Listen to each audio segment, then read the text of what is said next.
Bonjour Pascal Sacré, vous êtes médecin urgentiste. Votre histoire a fait le tour, on va dire, des réseaux sociaux et de quelques médias. Et merci beaucoup de nous donner un peu de votre temps aujourd'hui pour les auditeurs et les lecteurs de France Soir. Dans cette interview, bien sûr, vous allez vous présenter, mais vous allez avant tout nous parler du constat que vous avez fait pour vos patients, comment y êtes-vous arrivé, et les conséquences que ça a eu pour vous, puisque vous avez été mis à pied puis licencié, nous parler un peu des soutiens que vous avez eus et puis éventuellement nous dire est-ce que vous avez eu le temps de prendre du recul pour essayer de comprendre qu'est-ce que vous en pensez. Donc, peut-être que la première des choses, c'est de vous donner la parole pour que vous vous présentiez et que vous expliquiez un peu comment vous avez abordé cette crise en tant que médecin. Volontiers. Et d'abord, merci de donner la parole à des personnes comme moi, parce qu'il n'y a pas trop d'endroits où c'est le cas, où c'est possible. Donc, merci d'abord. Bonjour à tout le monde donc, qui écoute. En fait, je vais juste faire une petite correction. D'ailleurs, je suis anesthésiste, comme Louis Fouché, en fait. Anesthésiste réanimateur, c'est important parce que ça explique pourquoi je travaille dans ce qu'on appelle les réanimations en France, les soins intensifs en Belgique. Il y a ça dans le monde entier. Ce sont des services où effectivement on va soigner des gens qui ont des maladies sévères. Et il se fait que je travaille là depuis 17 ans, dans ces services-là depuis 17 ans, qu'en l'occurrence, en tant que médecin réanimateur, j'ai pu soigner les premières personnes en Belgique atteintes par le Covid dans sa forme sévère. Donc ça, c'était au mois de mars. J'ai effectivement assisté en première ligne, je dirais, à tout ce qui s'est passé au niveau de la société et au niveau du soin, des soins qu'on donnait aux patients. À la fois de voir que cette pathologie omnubilait évidemment nos services puisqu'elle était nouvelle, bien que ce soit une infection virale, elle semblait vraiment distincte de toutes les autres infections virales. Mais également, j'ai pu assister à l'arrêt de tout le reste, par contre. Et ça, c'était quelque chose que je n'avais jamais vu. Que finalement, les blocs opératoires se sont mis à l'arrêt complet. Les services de consultation sont mis à l'arrêt complet, en tout cas dans mon hôpital, mais je sais que ça s'est fait également dans tous les autres hôpitaux parce qu'il y avait vraiment une peur de cette maladie et également une peur que nos services soient saturés par un nombre, très rapidement par un nombre de ces malades dont beaucoup, dans les formes graves, encore une fois, devaient être mis sous respirateur. Et on avait un nombre limité de respirateurs, un nombre limité de pouces seringues. Parfois, c'était aussi banal et anodin que ça. Donc, j'ai assisté vraiment à quelque chose à laquelle, je dirais, on n'est pas confronté, bien qu'en soins intensifs, en réanimation.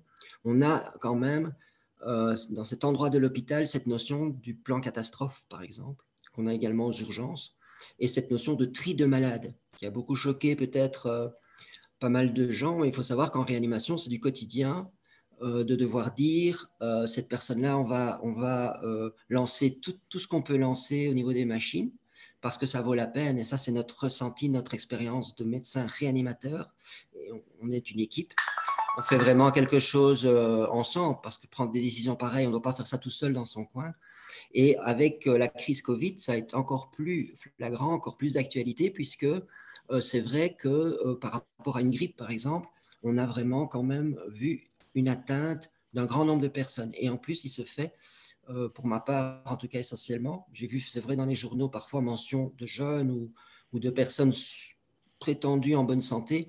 Moi, mon expérience, je peux vous dire, et elle est recoupée par pas mal de réanimateurs, la forme grave du Covid, et comme ça, je vais rassurer peut-être quand même 99% de la population, c'est essentiellement des personnes ayant des facteurs de risque, et pas seulement l'âge. Donc, on dit classiquement qu'au-dessus de 65 ans, le risque augmente fortement, mais je dirais, moi, c'est surtout la présence de facteurs de risque.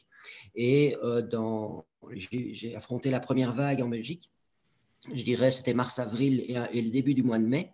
Puis il y a eu une accalmie et ça a repris au mois d'octobre, mais d'une façon constante. Les patients que j'ai eu à soigner étaient pour la grande majorité, pas tous, mais la grande majorité des personnes généralement ce qu'on appelle obèses, en obésité sévère, voire morbide. Ce sont des personnes qui ont entre 100 et 150 kilos de poids corporel. Et ça, c'est assez constant. Et ou une maladie chronique comme le diabète, par exemple, mais qui est souvent liée à l'obésité, ou une maladie chronique.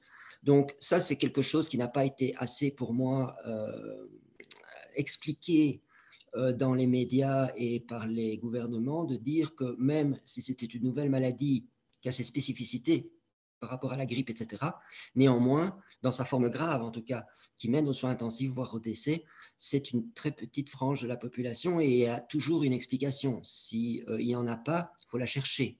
Et c'est là tout l'intérêt d'autopsies qu'on n'a pas faites en Belgique, qui n'ont pas été autorisées en Belgique. Et je pense également dans d'autres pays, j'avais entendu parler de ça en Italie, très souvent pour savoir la vraie cause de décès. Vous savez, c'est encore un médecin qui vous le dit, on met sur des certificats de décès parfois le dernier élément dans l'évolution qui a amené au décès ou la cause de l'hospitalisation. C'est vraiment pas facile. C'est une des choses les plus difficiles à faire en tant que médecin de terrain et en l'occurrence de réanimateur. Malheureusement, on est confronté à beaucoup de décès. Et donc de rentrer dans un formulaire électronique les caractéristiques de voilà, votre nous, évaluation des causes du décès. on a des documentaires même papier qu'on doit signer. On a un petit espace pour mettre la cause principale, les causes secondaires. Mais même après 17 ans de carrière, mais il faut savoir qu'on fait ça même à l'assistanat, j'ai toujours trouvé que c'était une des choses les plus difficiles à faire. On ne sait pas, et c'est frustrant évidemment pour un médecin, très souvent de quoi la personne est morte. On va évidemment se dire que les facteurs de risque y ont contribué, c'est un peu logique de se dire que si on a déjà un corps malade, eh bien, plus ce corps sera malade, plus il va mal résister à l'infection. Et parfois c'est à nos traitements. Nos traitements sont parfois tellement agressifs, ils n'ont rien de physiologique. Quand on met quelqu'un sous respirateur, c'est le temps que ses poumons guérissent. Mais en même temps, pendant ce temps-là, il faut savoir qu'on fait quelque chose de très antinaturel qui va également agresser le corps. Donc parfois, les personnes meurent. Bien sûr, c'est leur maladie qui les a amenés là, mais c'est parfois ils meurent de notre traitement parce qu'ils ne les ont pas supportés ou parce que ça a entraîné des problèmes. Donc c'est vrai que très souvent, pour avoir la vraie cause de la mort, il faut faire une autopsie. Et ça, c'est rarement fait. Petite anecdote, par exemple, on a fait à un moment donné dans une étude des autopsies d'un certain nombre de patients et on s'est rendu compte qu'en fait les patients étaient morts d'embolie pulmonaire alors qu'on avait mis d'autres diagnostics. C'est un diagnostic très difficile à faire, l'embolie pulmonaire, et on a vu qu'en fait par l'autopsie, grâce à l'autopsie, beaucoup de personnes étaient mortes d'embolie pulmonaire alors que sur le certificat de décès, on avait mis infarctus cardiaque, on avait mis diabète, on avait mis décompensation diabétique, des choses comme ça. Donc, ce qui Donc veut ça, dire c'est vraiment pour insister. ce qui veut dire que quelque part, c'est difficile pour vous d'évaluer si jamais ils sont morts avec la Covid ou de la Covid. Et quelque part, même pour vous, de manière en dehors de cette maladie, il est difficile de classifier, on va dire, les causes exactes du décès sans autopsie. C'est ça, mais en même temps, c'est un point très important qu'il faut souligner parce que l'autre chose qui m'a choqué pour revenir à mon expérience de terrain, hein, encore une fois, aux premières lignes, vraiment, médecin réanimateur, on nous parle d'une nouvelle maladie infectieuse, on est prudent, on est inquiet. Et puis, en fait, une chose qui m'a choqué, c'est pas tellement la maladie, une fois après avoir vu les premiers cas, qui se résume en fait à ce qui, dans notre jargon de réanimateur, je peux l'expliquer brièvement, hein, mais ça s'appelle un syndrome de détresse respiratoire aiguë. Et c'est en fait quelque chose d'assez classique qui ne fait que dire les symptômes. C'est essentiellement une atteinte du système respiratoire aiguë, ça c'est important, et qui se manifeste par des symptômes dont le principal est le manque d'oxygène dans le sang. Ça s'appelle une hypoxémie. Et on trouve ça dans toute une série de contextes d'ailleurs. Une pancréatite aiguë, par exemple, une inflammation du pancréas, peut aboutir à ce type de syndrome. Donc, quand on a vu que c'était ça que ça donnait, bon, on est assez rodé. Si on a assez de respirateurs, assez de lits, on sait soigner ça. Enfin, on ne soigne pas ça, mais on attend que ça passe et pour ce moment-là, on a des moyens. Mais je me suis rendu compte qu'en même temps, on mettait Covid à tout après. Comme si tout le reste avait disparu, alors que des gens, j'imagine, faisaient encore des pneumonies comme on en voyait à cette époque, surtout maintenant, les pneumonies par exemple agermatypiques, qui sont des bactéries, rien à voir avec le Covid, qui se traitent autrement d'ailleurs. Et ce qui m'a frappé déjà dès le mois d'avril, dès fin mars, mois d'avril, c'est qu'on avait l'impression qu'il n'y avait plus que cette maladie qui existait. Ce qui déjà, moi, m'a paru aberrant parce que ce n'est pas possible d'abord. Et ensuite, beaucoup de gens mouraient déjà avant le Covid de leur maladie chronique, parfois poussés dans le dos, c'est vrai, on va dire, par une petite infection qui, en tant que telle, vous et moi, ne nous aurait pas tués, mais face à ces personnes où nous, encore une fois, nos traitements. Et ici, on a mis Covid presque à tous les certificats de décès, ce qui, ça, est impossible parce qu'en même temps, qu'est-ce qui se passait avant alors? Pourquoi les gens mouraient avant? Et je vous assure, malheureusement, les taux de mortalité restent élevés en soins intensifs, même si on a fait des progrès en 50 ans ou 60 ans. Ça reste quand même des taux de mortalité élevés. Donc, il y a beaucoup de certificats de décès qui ont été faits en mettant Covid, alors que là, c'était absolument probablement faux. Soit c'était des embolies pulmonaires, soit c'était d'autres causes non infectieuses. Donc ça, dans mon expérience de terrain, par rapport aux patients, mais moi, du côté soins intensifs, finalement, je me suis rendu compte que oui, il y avait une infection particulière qui pouvait donner des formes graves. Et là, on en sait plus aujourd'hui qu'à ce moment-là. Donc, on traite mieux ça. Mais que finalement, au niveau de nous, ça ne changeait pas grand-chose dans les moyens qu'il fallait mettre en œuvre pour les traiter. Et que c'est finalement une petite portion, très petite portion de la population. Okay. Et alors, mais qu'est-ce qui s'est passé? Qu'est-ce qui vous est arrivé parce que vous avez vous donnez l'impression d'avoir voulu soigner vos patients, d'avoir compris. Qu'est-ce qui s'est passé avec, on va dire, votre employeur, avec l'administration? Oui, ben donc, faut savoir, pour la petite histoire quand même, c'est important, que jusqu'au bout, j'étais, je vais dire j'étais, puisque je n'y suis plus, mais je pense être encore, un médecin assez bien intégré et bien vu. Dans le sens où, vous savez, en soins intensifs, en fait, nous sommes une équipe. On se relaie en permanence, puisqu'il y a une garde de 24 heures, il y a une garde permanente. Donc, on est à tour de rôle de garde. Et on se relaie, on se transmet le témoin en quelque sorte. Donc, un médecin qui sortirait de l'équipe comme ça en ayant des idées, par exemple, je ne crois pas au Covid, j'arrête de m'occuper des Covid parce qu'il serait sanctionné par ses collègues, tout de suite. Donc, c'est vraiment la preuve que ce n'est pas du tout le problème. Moi, j'ai toujours été respecté par mes collègues qui m'aimaient bien travailler avec moi, et ça jusqu'au bout. C'est important, bien sûr, de le dire. Ça, c'est quand même important. Ouais. Ouais. Et ça explique la deuxième raison, parce qu'on me l'a dit. Les auditeurs qui ne connaissent pas mon histoire comprendront après. Enfin, ils ont deviné qu'on m'avait licencié. Mais l'autre chose importante, ça explique que moi, je ne voulais pas partir de service. Je ne voulais pas partir nécessairement de cet hôpital, même si progressivement, je me suis rendu compte que je n'étais pas en accord du tout avec leur politique, ou en tout cas leur gestion, et j'avais des raisons de ne pas l'être. Mais dans mon service, j'ai toujours fait mon travail selon les règles, en respectant les protocoles du service et en préférant parler avec mes collègues si je voulais changer quelque chose. Oui, ça et je m'y sentais bien. Votre situation. Voilà. Donc, ça, c'est quand même des notions importantes. Mais j'ai continué quand même à m'exprimer. Donc, ce que j'ai fait, j'ai été face à une réalité qui ne correspondait pas à celle que je voyais à la télévision, ni à celle que j'entendais. Là, je parle des gouvernements. Les intensivistes, ils étaient plongés dans leur travail et en plus dans leur routine. Et on se retrouvait, je vous le dis encore, face à une maladie assez classique chez nous qui s'appelle le syndrome de détresse respiratoire aiguë. Donc, voilà, ils faisaient leur travail. Et moi aussi. Mais il se fait que j'avais cette partie de moi qui s'intéressait quand même à tout ce qu'il y avait derrière. Et j'ai commencé à voir des choses qui n'étaient pas acceptables, qui n'étaient pas admissibles. Par exemple, quand on dit qu'il n'y a rien à faire. Et je ne parle pas aux soins intensifs. Par rapport à cette maladie, il y a énormément à faire. Je rappelle quand même que face à une infection virale, l'élément le plus important est notre système immunitaire. Et ça, on l'a. Hein. Il est en nous, il est bien fait. Pendant plusieurs millions d'années, il s'est perfectionné au contact des virus d'ailleurs. Donc, c'est vraiment une machinerie implacable qui est super efficace.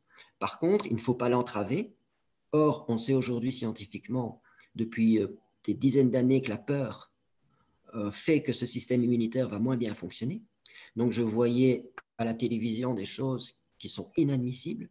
Je voyais des conseillers scientifiques dire des choses pour moi inadmissibles. Il n'y a rien à faire, restez chez vous, attendez un vaccin et encore, on ne sait pas quand. Mais dès qu'il est là, on vous dira, ne faites rien en attendant, juste portez un masque, respirez en plus dedans, ne bougez plus.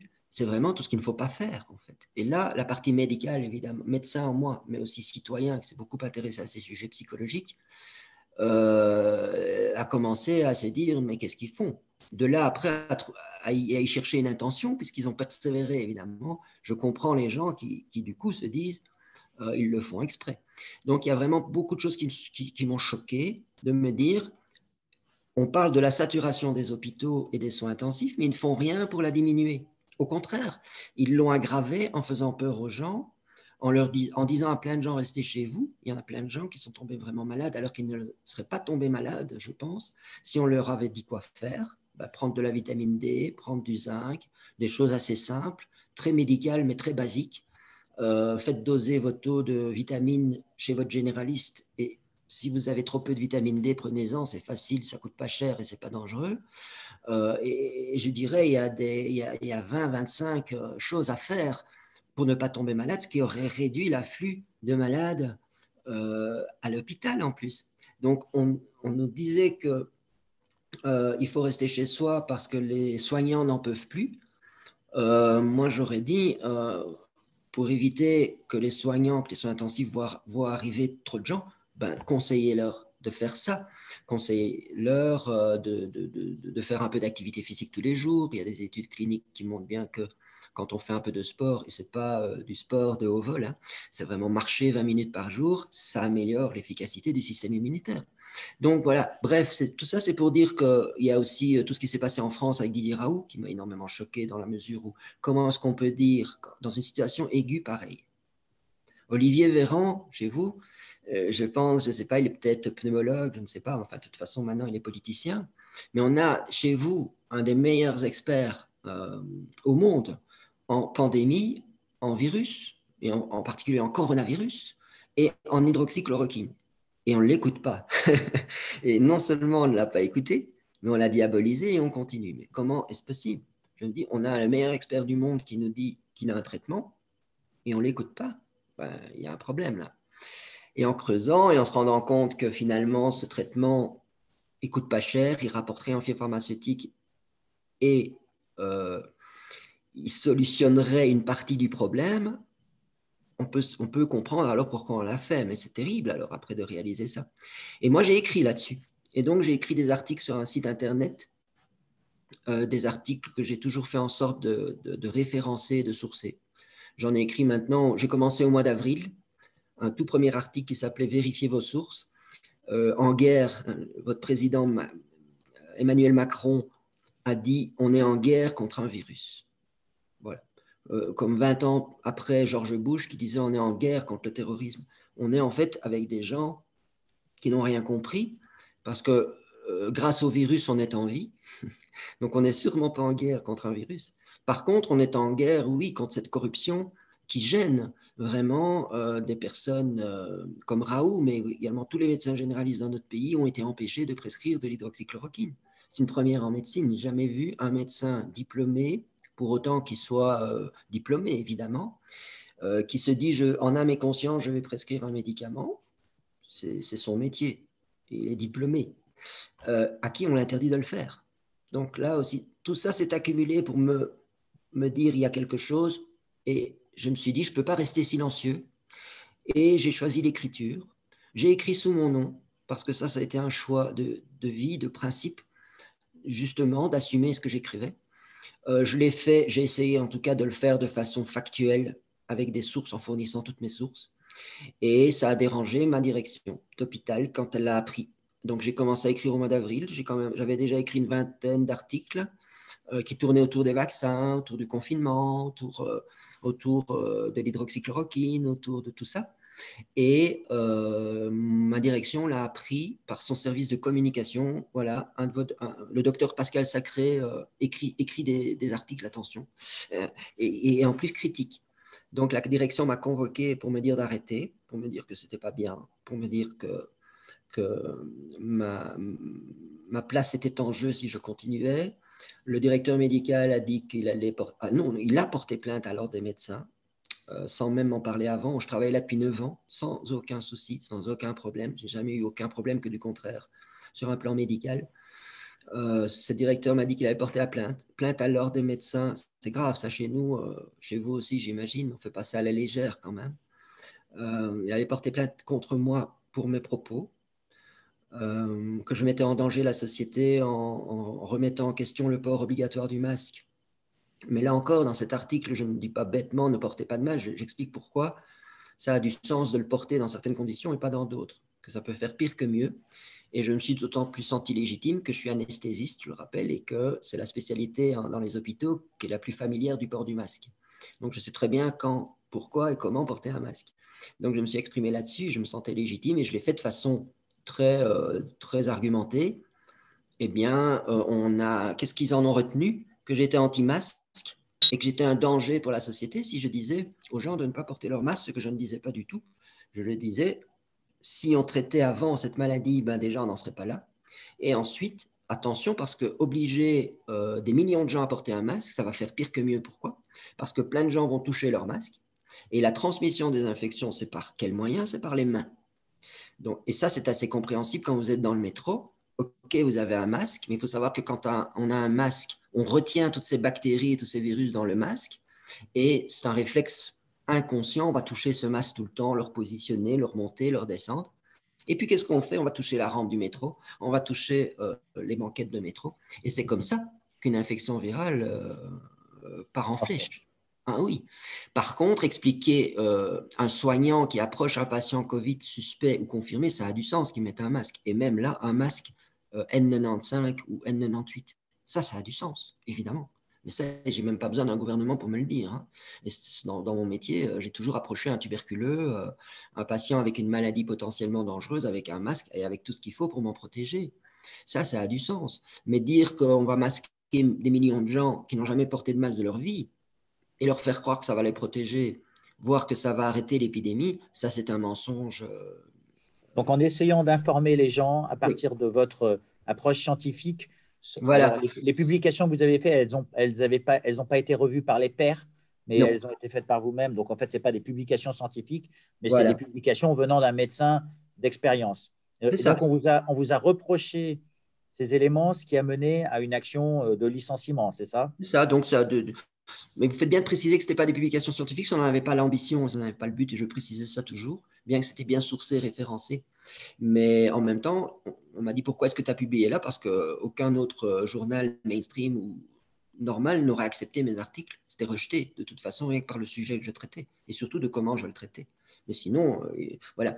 Mais donc ça a commencé au mois d'août quand ils ont appris l'existence de ces articles, puisque j'étais discret en plus. Sur mon lieu de travail, je ne faisais pas de propagande là-dessus. Mais ça les a dérangés, même comme je le faisais.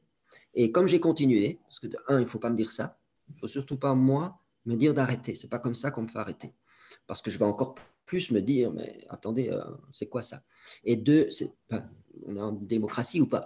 Et deux, je pensais vraiment ne pas faire quelque chose de mal à la façon dont je le faisais. D'ailleurs, plein de gens dans l'hôpital ne savaient pas que j'écrivais des articles. Maintenant, ils le savent, mais c'est presque à cause d'eux, parce qu'ils ont attiré l'attention sur moi. Mais comme j'ai continué, ils ont été un peu plus loin dans les menaces. Et à la fin, le 20 octobre 2020, ils m'ont convoqué dans leur bureau, toujours à l'insu de mes collègues. Le conseil médical avait refusé de se positionner par rapport à moi. Or, c'est souvent l'organe qui est légalement nécessaire pour licencier un médecin pour faute grave. Et une faute grave, c'est avoir tué un patient, c'est être venu à son travail imprégné d'alcool, c'est avoir déserté son poste. C'est ça, une faute grave. Eh bien, ils n'ont rien su avoir contre moi, donc ils ont quand même convoqué, ils m'ont dit, voilà, c'est une faute grave de prendre la parole contre la politique sanitaire de l'hôpital, bien que je n'ai jamais cité l'hôpital. Évidemment, ils étaient inclus dans mes critiques, peut-être, c'est vrai. Mais pour eux, c'était une faute grave justifiant mon licenciement sans indemnité, comme ça, du jour au lendemain. Aucun de mes collègues ne s'y attendait. Et donc, ça a été dramatique parce qu'ils ont dû réorganiser leur semaine de travail. J'ai été inclus pour plusieurs gardes à venir. De nouveaux patients Covid arrivaient. Donc, c'est ça qui est choquant encore plus que mon histoire personnelle. Ça, c'est ce qui me concerne, moi. Mais c'est qu'on puisse dire, il y a une crise, on manque de moyens, et ils ont eu le culot de l'écrire dans un journal, le même directeur médical dans un journal belge, une semaine après mon licenciement. Il a dit qu'il manquait de moyens, il manquait de gens qualifiés, et il a licencié un réanimateur expérimenté, indépendamment de ses opinions, je faisais bien mon travail. J'intubais les gens, aucun souci. Hein. Sinon, s'il y avait eu des soucis de ce tordre, ben, c'est mes propres collègues qui m'auraient sanctionné. Ce n'était pas le cas du tout. Eh bien, ce directeur médical, pour des opinions oui, ok, critique, mais en même temps, je vais dire, normal dans une démocratie, m'a licencié, m'a sorti du rôle de garde. Et après, vient constater qu'il manque des réanimateurs. Il était prêt à engager des réanimateurs étrangers, peut-être, je ne sais pas. Alors que là, il en a un qui faisait bien son travail et qui ne demandait qu'à le faire. Moi, il m'aurait dit, d'ailleurs, j'ai dit, mais et quoi, je peux aller dire au revoir à mes collègues quand même. Ils m'ont dit oui, mais comment est-ce qu'ils ne pouvaient pas dire, après la période Covid, on vous convoque et on en reparle? Mais non, c'était tellement urgent. Ils m'ont dit qu'ils avaient reçu des plaintes de médecins traitants parce qu'ils avaient peur qu'un hôpital qui avait un docteur comme ça, on ne traite pas bien les Covid. Soit Ça paraît aberrant. Ils répondaient à ces personnes en protégeant leurs médecins et puis en voyant avec moi mes collègues, etc., et en constatant qu'il n'y avait pas de problème. Voilà, c'était facile à faire. Non, ils ont. Alors, Donc, ils vous ont licencié. Et en fait, quand vous prenez un peu de recul vis-à-vis de tout ça, puisque c'était il y a un peu plus d'un mois, j'imagine que vous avez essayé de comprendre. Vous avez eu des soutiens, vous avez reçu des soutiens puisque apparemment la plainte était venue de certains de vos confrères. Vous avez eu des soutiens? Je n'ai vu aucune de ces plaintes. Donc, j'ai d'abord lancé d'une façon très pragmatique une procédure en justice, évidemment, par rapport à ce licenciement. C'est un licenciement abusif, en fait. Mais même indépendamment de ça, il y a une blessure, enfin, effectivement. Donc ça, il y a une réparation en justice qui est en cours, c'est très personnel. Je n'ai toujours vu aujourd'hui aucune convocation à l'ordre des médecins, ni aucune plainte à proprement parler de ces fameux médecins traitants ou de patients qui se seraient plaints. Donc je crois que ça n'existe pas, ou on verra. Mais par contre, mes propres collègues, même s'ils n'étaient pas d'accord avec mes opinions ou l'ensemble de mon opinion, je trouve ça bien, moi, ça ne me pose pas de problème. C'est justement le but, qu'on ne soit pas d'accord, mais qu'on puisse discuter. Sur le fond, ils étaient atterrés, complètement choqués, complètement sidérés qu'on puisse faire ça. Et ils m'ont envoyé, bon, ils étaient occupés, ils étaient un peu mal à l'aise. Par contre, par ailleurs, et il y a Louis Fouché, grâce à Louis Fouché notamment, qui a fait une petite vidéo sur moi, sur mon histoire, dans le sens où, après, j'ai commencé à avoir beaucoup, par les réseaux sociaux surtout, mais aussi par téléphone, des gens qui veulent m'aider, qui veulent me soutenir, et là-dedans, d'autres médecins, beaucoup de Français, justement. Il y a le Réinfo Covid en France et l'AMSIP aussi en France, des associations de médecins qui m'ont pris dans leur rang aussi. Hein, mais ce qui m'a aussi, parce qu'à un moment, vous savez, dans une situation comme ça, de façon très humaine et individuelle, on se pose des questions. On se dit, est-ce que j'ai été trop loin? Finalement dangereux. Je sais aujourd'hui que non, mais au contraire, mais c'est ce qu'ils font sans opposition qui est dangereux. Mais en même temps, je vous avoue m'être posé la question de me dire Est-ce que vous avez fait erreur, quoi? Qu'est-ce que vous aviez fait? est-ce que j'ai été trop loin? Est-ce que j'ai et quand j'ai commencé à voir ce qui se passait en France, à avoir ces soutiens, des articles, des échanges de vidéos, d'articles, j'ai réalisé que non, que c'est même pas fini, qu'il faut continuer surtout, parce que moi, vous savez, c'est pas pour ma petite personne, c'est vraiment la preuve. Sinon, je crois que je me serais tué à temps et je serais toujours à l'heure dans cet hôpital. C'est pour mes enfants, c'est pour les gens. Je ne suis pas un sauveur, hein, je ne suis pas un messie, mais quelque part, je ne peux pas rester sans bouger, sans parler. Surtout que là, parce que je m'étais intéressé à d'autres domaines de la société, et c'est vrai, mais dans celui-là en particulier, je me suis senti légitime, crédible et la bonne personne à la bonne place pour dire ce que j'avais à dire. Donc, j'ai vraiment compris plus vite qu'un autre, étant réanimateur, médecin, qu'il y avait énormément de mensonges et de manipulations de la part d'une autorité qui en même temps, bon, du coup, elle a une grosse responsabilité, mais en même temps, elle a ce pouvoir de faire croire aux gens des choses incroyables. Et là, j'ai pas pu le passer. Parce que ça fait en Belgique, il y a eu d'autres médecins qui ont subi le même sort que vous? Alors, en fait, donc, moi, étant médecin hospitalier, j'étais indépendant, un statut d'indépendant, mais payé par l'hôpital. Un médecin généraliste est plus indépendant. Donc, lui, son seul vrai risque, ce sera l'ordre des médecins. Donc, je connais quelques généralistes quand même, oui, qui ont osé prescrire l'hydroxychloroquine, par exemple, malgré tout. parce que contrairement à chez vous, elle reste disponible. Parce que j'ai entendu chez vous, Sanofi n'en produit plus. Mais bon. En Belgique, c'était interdit, mais certains l'ont fait quand même.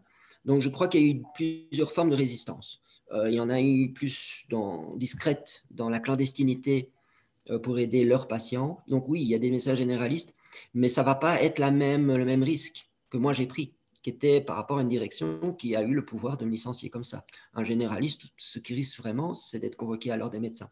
Et ça, j'en connais quelques-uns, oui. On est en contact. Néanmoins, il y a un grand professeur chez nous. Chez vous, il y a Perron, il y a Raoult, il y a Toussaint, il y a Toubiana, il y en a quelques-uns quand même. Il y a une députée également, dont je ne retourne plus sur le nom, qui s'est exprimée. Donc, il y a quand même plusieurs personnalités. Chez nous, il n'y en a quand même pas beaucoup. Mais il y a eu quand même un professeur, le professeur Gala, qui est quand même une personnalité, encore une fois, en plus. Hein. C'est ça le pire. C'est qu'on a là des personnalités, des vrais experts en infectiologie. Le professeur Gala, c'est un expert d'experts en gestion catastrophe de pandémie. On l'a envoyé dans plusieurs pays. Il a travaillé avec l'armée. On l'a envoyé dans plusieurs pays pour gérer des crises comme ça. Et quand il s'est exprimé, mais parce qu'il s'exprimait un peu comme moi par rapport au masque, il disait un peu la même chose, qu'il y a du sens, mais pas comme on le fait. Et par rapport au confinement, et lui, comme il était attaché à une université, l'université lui a demandé, elle s'est distanciée dans un communiqué des propos du professeur Gala, et derrière, on lui a dit de se taire. Et depuis, il se tait. Mais en même temps, il est déprimé parce que lui aussi, il ne peut pas accepter tout ce qui se dit, mais s'il le fait, ben, il sait ce qu'il risque. Donc, il se tait. Et je ne lui jette pas la pierre, évidemment. Mais c'est dingue parce que, voilà, on a un professeur qui est une pointure, qu'on menace et on tolère ça. Moi, j'ai ouvert les yeux sur mon pays, je vous avoue. J'en avais la crainte, mais là, ce que mon histoire, finalement, hein, on va dire, révèle au niveau de mon licenciement et de la façon dont on m'a traité ou dont on traite M. Gala, c'est vraiment qu'en fait, non, on n'est plus dans une démocratie, puisque les choses fondamentales qui définissent la démocratie, c'est la liberté d'expression, surtout quand elle vient de personnes bien intégrées dans la société.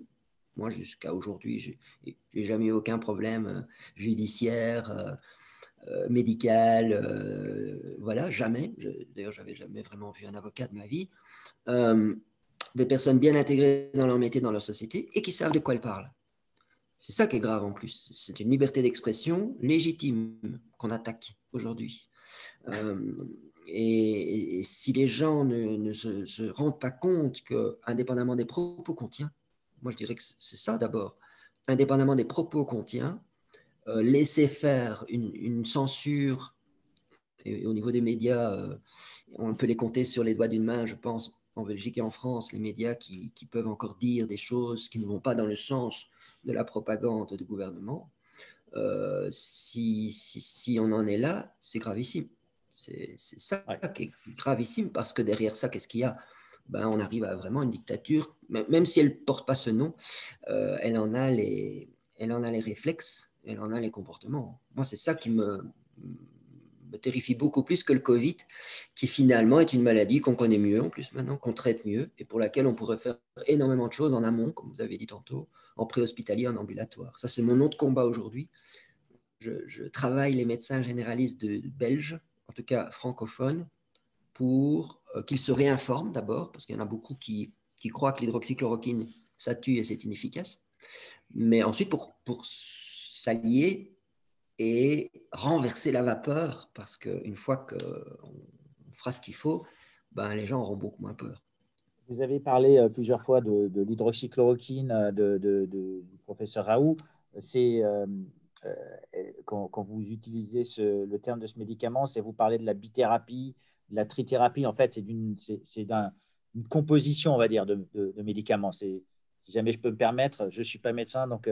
Non, tout à fait. Et c'est très important, parce que c'est vrai que, en fait, par rapport à cette infection virale, ça, c'est un message quand même que je transmets, parce que j'ai des personnes qui, moi, me contactent maintenant. Où est-ce que je peux me procurer de l'hydroxychloroquine? Donc, c'est le plaquenil, hein, en termes de nom commercial. Où est-ce que je peux m'en procurer? Moi, je dis, et attention, en même temps, il faut savoir que les 3/4 des gens n'auront même pas besoin, même face au Covid, n'auront même pas besoin de médicaments. C'est quand même pas des bonbons.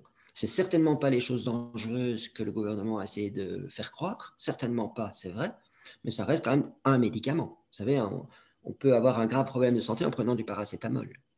Donc, il faut quand même revenir à cette notion que les médicaments, c'est des médecins qui doivent les prescrire et des médecins correctement informés, qui puissent ainsi dire aux patients, on pouvait prendre ça, mais avec cette posologie-là, c'est-à-dire avec ces doses-là, et pendant X jours.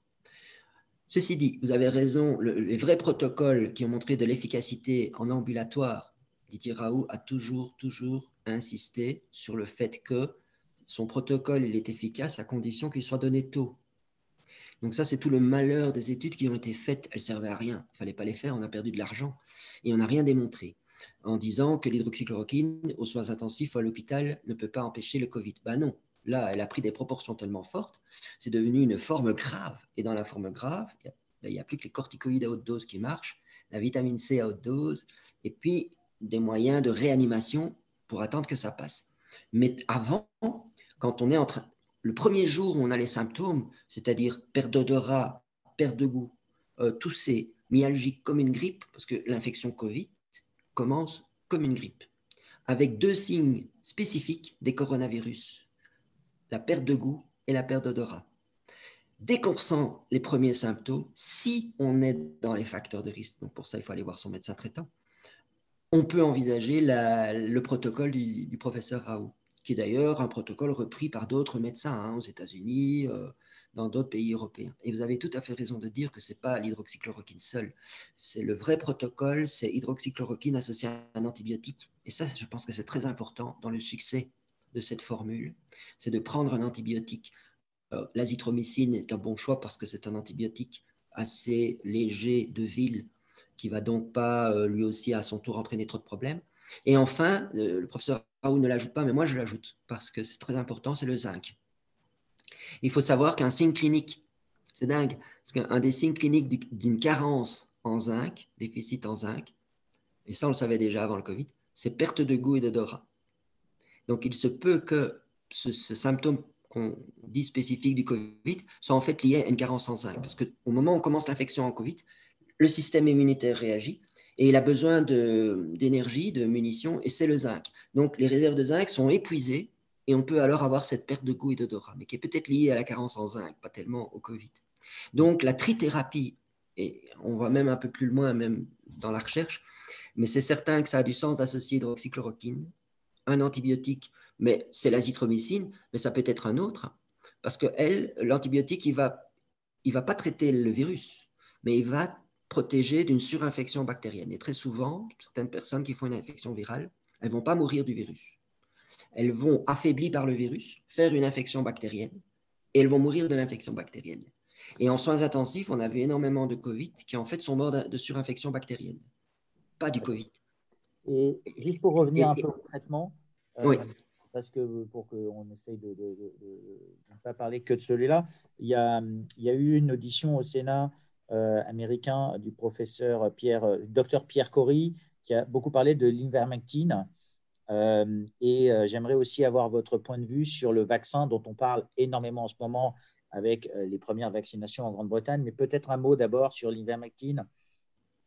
Oui, mais en fait, ça, je le connais moins bien, moi, mais j'ai vu des papiers passer, évidemment. Je dirais en tout cas, c'est presque une réponse à la seconde question, tout sera mieux que cette substance, parce que je crois qu'il faut vraiment commencer, et surtout nous, par ne plus employer le mot vaccin pour ce qu'il veut nous faire passer pour un vaccin, en tout cas un classique.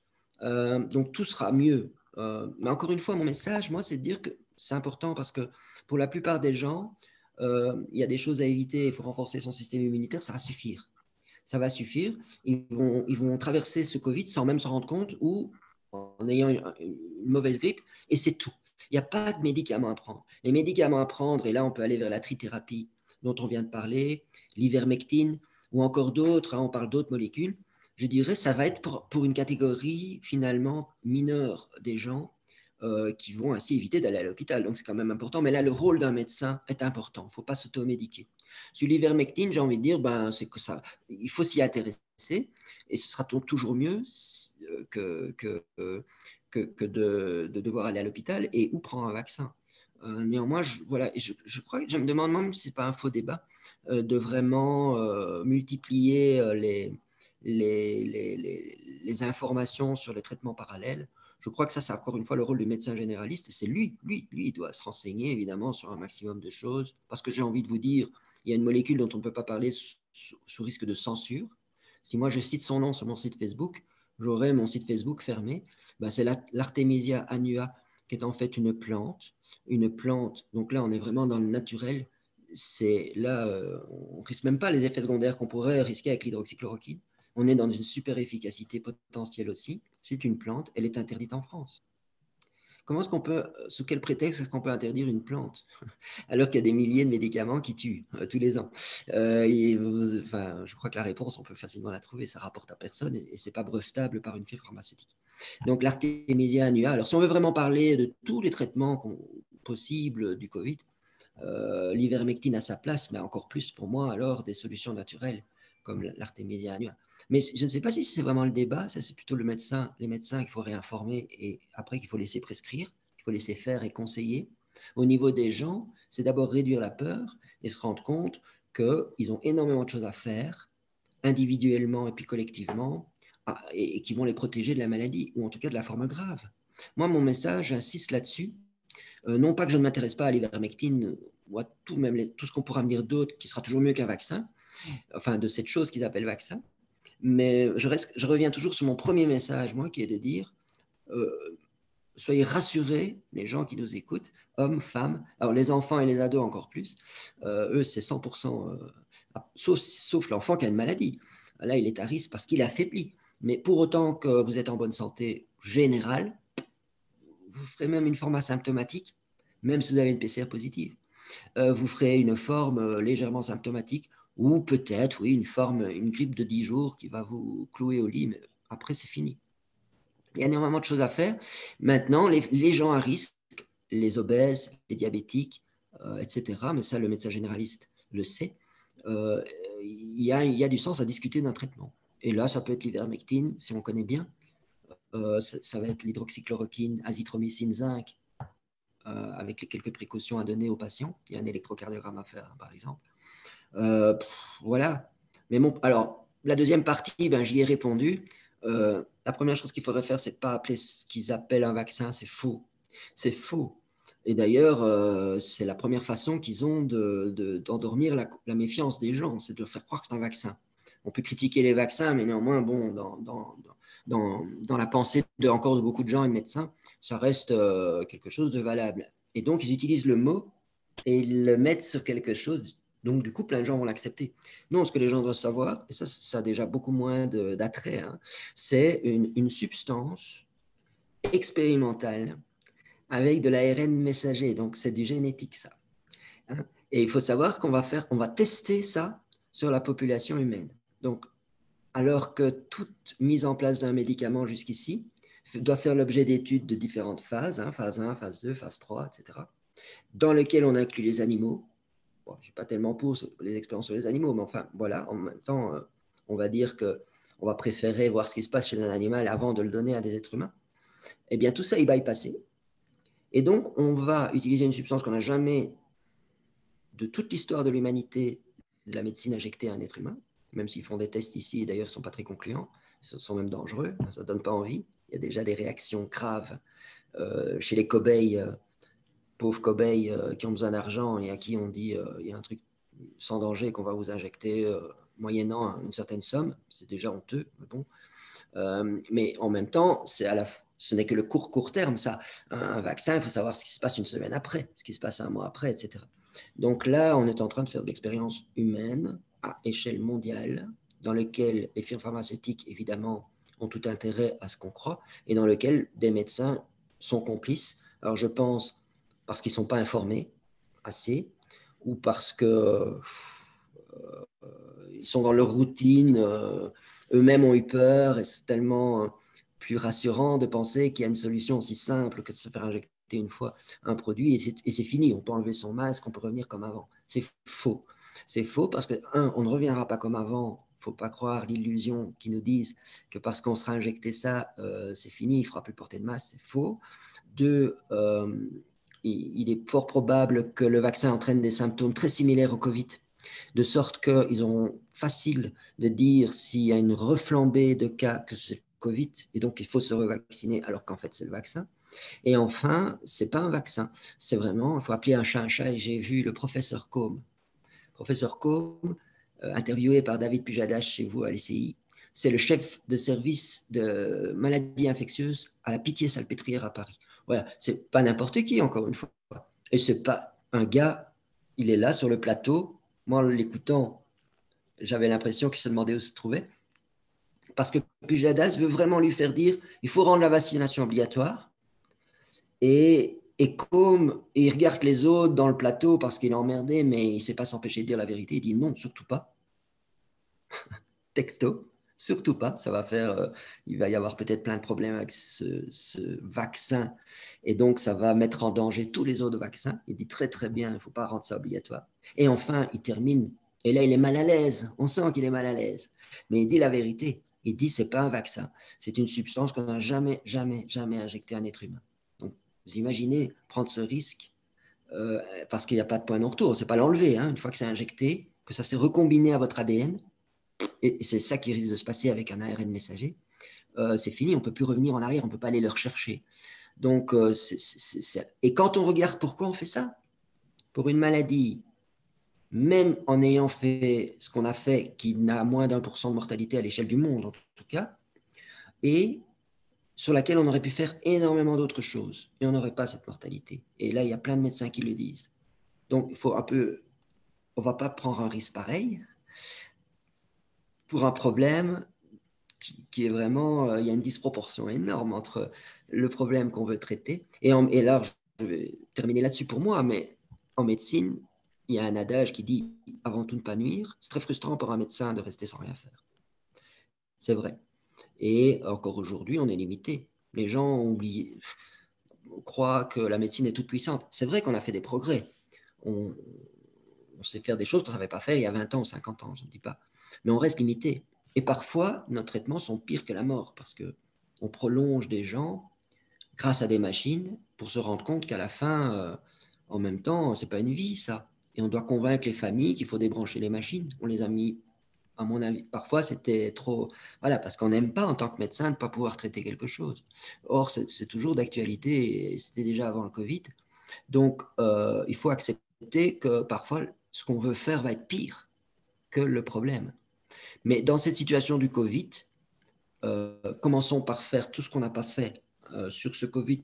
Et là, les gens verront qu'en fait, il y avait énormément de choses à faire et on n'en serait pas là comme on en est aujourd'hui. Mais en plus de ça, ça ne justifie de toute façon pas de prendre un risque sanitaire et génétique pareil sur l'ensemble de la population mondiale. Ouais. Ça, c'est pas possible.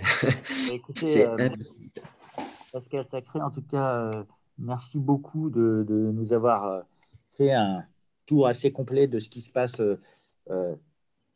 en Belgique, de ce qui vous est arrivé, des patients que vous avez traités, du combat que vous continuez à mener, de réinformation auprès de médecins généralistes, de vos prises de position qui, pour vous, semblent être totalement normales, mais qui, pour certains, paraissent anormales, qui, pour certaines personnes, paraîtront courageuses et pour d'autres, paraîtront inappropriées. En tout cas, on vous souhaite bonne chance dans ce combat et merci d'avoir pris le temps de nous parler de tous ces sujets qui sont sensibles pour les auditeurs, pour les patients.